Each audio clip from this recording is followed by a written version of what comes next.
चलिए जानते हैं आज दिन भर की सभी बड़ी खबरों को। इससे पहले अगर आपने वीडियो को लाइक नहीं किया है तो लाइक कर दें और चैनल को सब्सक्राइब भी कर लें। अमेरिकी पत्रकारों ने इजराइल द्वारा गाजा में पत्रकारों की हत्या की निंदा की।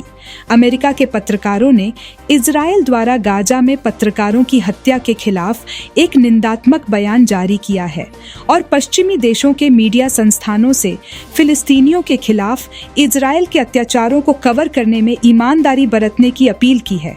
Committee to protect journalists (CPJ) के अनुसार गाजा में इजराइल के चल रहे युद्ध में मारे गए 11,000 फिलिस्तीनियों में 36 पत्रकार शामिल हैं। मौतों के अलावा कई पत्रकार घायल हुए हैं, हिरासत में लिए गए हैं, लापता हो गए हैं या अपने परिवार के सदस्यों को मरते हुए देखा है। CPJ ने इसे 1992 के बाद से पत्रकारों के लिए सबसे घातक संघर्ष के रूप में वर्णित किया है, जब उसने पहली बार ऐसी मौतों पर नजर रखना शुरू किया था। निंदा करने वाले बयान जो पहली बार 6 नवंबर को सामने आया था, पर दुनिया भर के न्यूज़ रूम में 1265 पत्रकारों, संपादकों, फोटोग्राफरों, प्रोड्यूसर्स और अन्य एक्टिविस्ट ने हस्ताक्षर किए थे।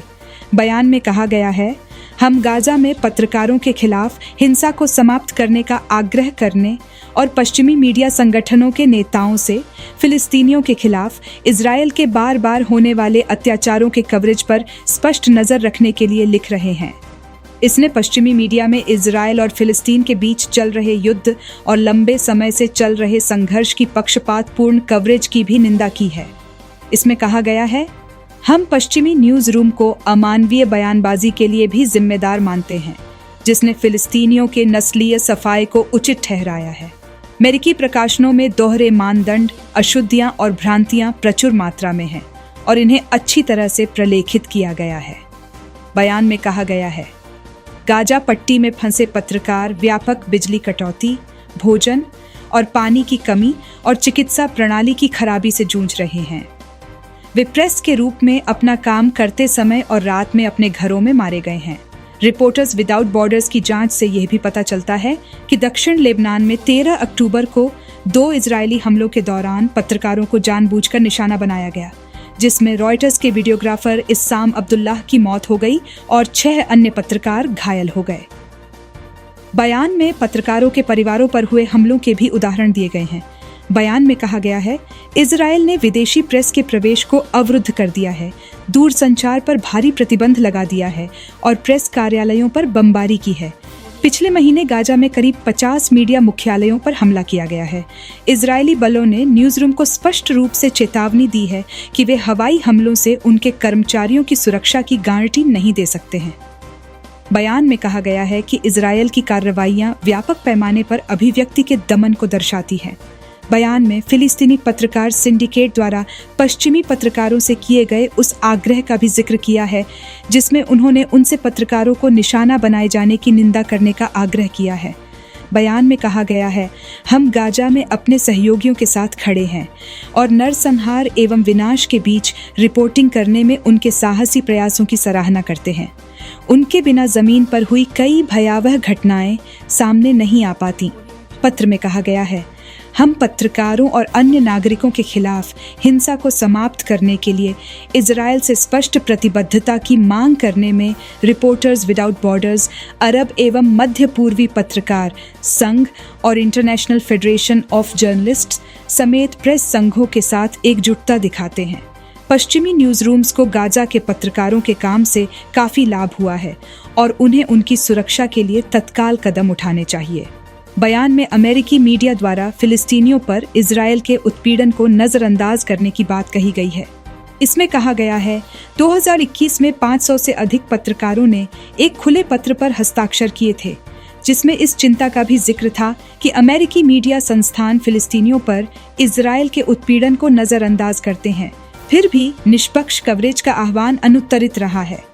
बयान में आगे कहा गया है, इसके बजाय अमेरिकी न्यूज़ रूम ने फिलिस्तीनी, अरब और मुस्लिम दृष्टिकोण को कमज़ोर कर दिया है, उन्हें अविश्वसनीय कहकर खारिज कर दिया है और भड़काऊ भाषा का इस्तेमाल किया है, जो इस्लामोफोबिक और नस्लवादी भावनाओं को मजबूत करता है।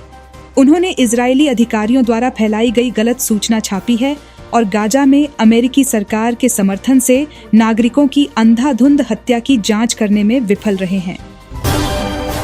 गाजा की घेराबंदी मानवता के खिलाफ अपराध है। दुनिया भर में लाखों लोग, यहूदी, मुसलमान, ईसाई, हिंदू, कम्युनिस्ट, आस्तिक और एग्नोस्टिक लोग सड़कों पर जुलूस निकाल रहे हैं और गाजा पर हमले को फौरन बंद करने की मांग कर रहे हैं। इन बेशुमार लोगों के साथ अपनी आवाज मिलाए बिना मैं किसी सार्वजनिक मंच पर नहीं आ सकती, नहीं जर्मनी में भी नहीं, जहां मैं जानती हूं कि मेरे जैसे विचार एक तरह से प्रतिबंधित हैं। अगर हमने इस खुलेआम कत्लेआम को जारी रहने दिया जबकि यह हमारी निजी जिंदगियों के अंतरंग कोणों में लाइव स्ट्रीम हो रहा है, तो हम भी इस कत्लेआम के भागीदार बन रहे हैं। हमारा नैतिक वजूद हमेशा हमेशा के लिए दरक जाएगा। जब अस्पतालों पर बम गिराए जा रहे हैं, जब दसियों लाख लोग अपने घरों से उजाड़े जा चुके हैं और मलबों के नीचे से बच्चों की लाशें निकल रही हैं, क्या हम बस चुपचाप खड़े होकर इसे देखते रहेंगे? क्या हम एक बार फिर से चुपचाप यह देखते रहेंगे कि एक पूरे के पूरे अवाम के सम्मान और इंसानी हैसियत को इस तरह कमतर बना दिया जाए कि उनको इस धरती से मिटा देने से कोई फर्क नहीं पड़ता हो? वेस्ट बैंक पर इजरायली कब्जा और गाजा की घेराबंदी मानवता के खिलाफ अपराध हैं। संयुक्त राष्ट्र अमेरिका और दूसरे देश इस अपराध के बराबर के भागीदार हैं जो इस कब्जे के लिए धन और हथियार मुहैया कराते हैं। अभी हम जिस खौफ के गवाह बन रहे हैं, जिसमें हमास और इजरायली द्वारा नागरिक आबादी का बेशर्म कत्लेआम, घेरेबंदी और कब्जे का नतीजा है। चाहे दोनों ही पक्षों द्वारा की जाने वाली क्रूरता का कैसा भी ब्यौरा दिया जाए, उनकी ज्यादतियों की कितनी भी निंदा की जाए, झूठे तौर पर चाहे कितना ही बताया जाए कि उनके अत्याचारों के पैमानों में एक बराबरी है, वे हमें किसी समाधान तक नहीं पहुंचा सकते। इस भयावहता को जन्म देने वाली चीज है कब्जा।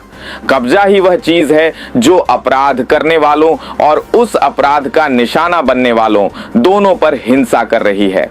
इसके मजलूम मर चुके हैं और इसके मुजरिमों को अब अपने जुर्म के साथ जीना पड़ेगा और उनकी आने वाली उनकी पीढ़ियों को भी। इसका हल किसी फौजी कार्रवाई से नहीं निकल सकता। यह सिर्फ एक राजनीतिक हल ही हो सकता है जिसमें इजरायलियों और फिलिस्तीनियों दोनों को ही एक साथ या एक दूसरे के साथ साथ रहना पड़ेगा, सम्मान के साथ और समान अधिकारों के साथ। दुनिया को इसमें दखल देना जरूरी है। इस कब्जे का अंत जरूरी है। फिलिस्तीनियों को सचमुच का एक मुल्क मिलना जरूरी है। अगर नहीं तो पश्चिमी सभ्यता की नैतिक इमारत ढह जाएगी। हम जानते थे कि यह हमेशा ही एक दोमुखी चीज थी, लेकिन उसमें भी एक किस्म की पनाह मिलती थी। वह पनाह हमारी आंखों के सामने से खत्म हो रही है। इसलिए फिलिस्तीन और इजराइल की खातिर, जो जिंदा हैं उनकी खातिर और जो मारे गए उनके नाम पर, हमास के हाथों बंधक बनाए गए लोगों की खातिर और इजरायली जेलों में बंद फिलिस्तीनियों की खातिर, सारी इंसानियत की खातिर गाजा पर हमला फौरन बंद हो। जम्मू कश्मीर श्रीनगर की जामिया मस्जिद में लगातार छठे शुक्रवार नमाज की अनुमति नहीं दी गई। गाजा की स्थिति की प्रतिक्रिया में विरोध प्रदर्शन की आशंकाओं के कारण श्रीनगर की ऐतिहासिक जामिया मस्जिद में लगातार 6 शुक्रवार से सामूहिक नमाज की अनुमति नहीं दी गई है। साथ ही मस्जिद के मुख्य मौलवी मोहम्मद उमर फारूक को घर में नजरबंद कर दिया गया है। द कश्मीर रीडर के अनुसार मस्जिद की देखभाल करने वाली संस्था अंजुमन औकाफ एक बयान में कहा, घाटी के सबसे बड़े प्रार्थना स्थल ऐतिहासिक जामिया मस्जिद श्रीनगर में लगातार छठे शुक्रवार को जुमे की नमाज की अनुमति न देने और मीरवाइज ए कश्मीर डो मौलवी मोहम्मद उमर फारूक को लगातार नजरबंद रखने का प्रशासन का फैसला समझ से परे और बहुत परेशान करने वाला है। इसमें कहा गया कि फिलिस्तीन और इजराइल के बीच चल रहे संघर्ष के बहाने इस मस्जिद को बार बार निशाना बनाया जा रहा है। इसने मुख्य मौलवी को हिरासत में लेने के लिए अधिकारियों की भी आलोचना की। द हिंदू की रिपोर्ट के मुताबिक अंजुमन औकाफ के एक प्रवक्ता ने कहा कि मस्जिद को निशाना बनाया जा रहा है और इसके लिए गाजा में संघर्ष एक सुविधाजनक बहाना है। प्रवक्ता ने कहा, फिलिस्तीनी लोगों के खिलाफ युद्ध शुरू करने के बाद से इजराइल ने अलग सा मस्जिद में नमाज पर प्रतिबंध लगा दिया है, लेकिन कश्मीर में जामिया मस्जिद पर ताला लगाना यहाँ प्रशासन द्वारा किए गए सामान्य स्थिति के दावों को खारिज करता है। उन्होंने कहा कि जामा मस्जिद में शुक्रवार की नमाज पर प्रतिबंध और मीरवाइज ए कश्मीर पर अनुचित प्रतिबंध ने कश्मीर के मुसलमानों की धार्मिक भावनाओं को आहत किया है। प्रवक्ता ने कहा, अधिकारियों को अपने फैसले में संशोधन करना चाहिए और मस्जिद में नमाज की अनुमति देनी चाहिए और मुख्य मौलवी को अपने धार्मिक कर्तव्यों का पालन करने देना चाहिए। कांग्रेस ने प्रधानमंत्री मोदी पर चुनावी राज्य राजस्थान में नफरत भरा भाषण देने का आरोप लगाया। कांग्रेस ने गुरुवार 16 नवंबर को प्रधानमंत्री नरेंद्र मोदी पर चुनावी राज्य राजस्थान में नफरत भरा भाषण हेट स्पीच देने का आरोप लगाया और चुनाव आयोग से आग्रह किया कि मतदाताओं से कमल बटन को ऐसे दबाने के लिए कहने जैसे कि वे कांग्रेस को मौत की सजा दे रहे हों के लिए उनके खिलाफ कार्रवाई की जाए। द टेलीग्राफ की रिपोर्ट के मुताबिक प्रधानमंत्री मोदी ने राजस्थान के बाड़मेर में एक चुनावी रैली में कहा, आपको उन्हें दंडित करने का अवसर मिला है, कमल के निशान वाला बटन दबाएं ताकि उनकी सजा सुनिश्चित हो, जैसे उन्हें फांसी दे रहे हो ऐसे कमल के निशान पर बटन दबाओ। कांग्रेस नेता जयराम रमेश ने बाड़मेर में प्रधानमंत्री के भाषण का हवाला दिया और कहा कि राज्य के लोग इस तरह के अहंकार का जवाब देंगे। उन्होंने आरोप लगाया, प्रधानमंत्री मोदी की कांग्रेस नेताओं के प्रति नफरत का अंदाजा उनके बयान से आसानी से लगाया जा सकता है। प्रधानमंत्री जैसे जिम्मेदार पद पर बैठा व्यक्ति वोट के जरिए फांसी देने की बात कैसे कर सकता है? प्रधानमंत्री लोकतंत्र का गला घोंट रहे हैं। उन्होंने कहा, यह नफरत फैलाने वाले भाषण का एक स्पष्ट उदाहरण है। अगर चुनाव आयोग निष्पक्ष और स्वतंत्र चुनाव को लेकर गंभीर है तो उसे इसका तुरंत संज्ञान लेना चाहिए और सख्त कार्रवाई करनी चाहिए। जनता चुनाव में प्रधानमंत्री मोदी के इस अहंकार का जवाब जरूर देगी। मोदी ने बीते बुधवार को भ्रष्टाचार और तुष्टीकरण नीतियों को लेकर राजस्थान में सत्तारूढ़ कांग्रेस पर हमला कर दावा किया था कि जहां भी पार्टी सत्ता में है वहां आतंकवादियों और दंगाइयों का मनोबल बढ़ जाता है। साथ ही उन्होंने मतदाताओं से आगामी विधानसभा चुनावों में कांग्रेस को दंडित करने का आग्रह किया। कोयले के आयात पर अडानी समूह की कथित अनियमितताएं, फिर सवालों के घेरे में अंतर्राष्ट्रीय समाचार एजेंसी रॉयटर्स ने अदालत के कागजात का हवाला देते हुए एक रिपोर्ट में बताया है कि अडानी एंटरप्राइजेज और इसकी सहायक कंपनियों ने उन दस्तावेजों के जारी होने को रोकने के लिए भारत और सिंगापुर में बार बार कानूनी चुनौतियों से सफलतापूर्वक पार पाया है, जो भारत को अडानी के कोयला आयात की वास्तविक प्रकृति और मूल्य का विवरण देते हैं। रिपोर्ट के अनुसार जनवरी में हिंडनबर्ग रिसर्च रिपोर्ट में कोयला आयात में कथित अनियमितताओं का जिक्र होने के बाद से अडानी समूह सवालों के घेरे में है और एक बार फिर से निशाने पर है। पिछले महीने कोयला आयात के कथित अधिक मूल्यांकन के पर लंदन के फाइनेंशियल टाइम्स की एक विस्तृत जांच ने कोयला आयात के कथित अधिक मूल्य लगाने को ईंधन की बढ़ी हुई कीमतों और बिजली उपभोक्ताओं द्वारा चुकाई जाने वाली बढ़ी हुई दरों से जोड़ा था। 9 अक्टूबर की कानूनी फाइलिंग में, जिसको लेकर रॉयटर्स ने शुक्रवार 17 नवंबर को अपनी रिपोर्ट में बताया है, भारत के राजस्व खुफिया निदेशालय DRI ने भारत के सुप्रीम कोर्ट से निचली अदालत के पिछले आदेश को रद्द करने के लिए कहा है, जिसने अधिकारियों को सिंगापुर से साक्ष्य जुटाने से रोकने की अनुमति अडानी को दी थी।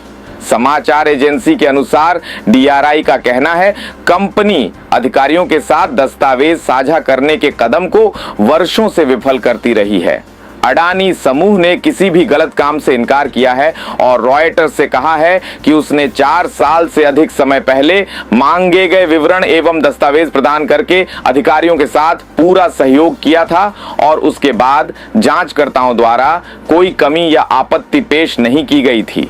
रॉयटर्स का कहना है कि भारत में 2024 के लोकसभा चुनाव से पहले राजनीतिक विरोधियों ने सरकारी फैसलों में अडानी के प्रति पक्षपात का आरोप लगाते हुए प्रधानमंत्री नरेंद्र मोदी के प्रशासन पर दबाव बढ़ा दिया है।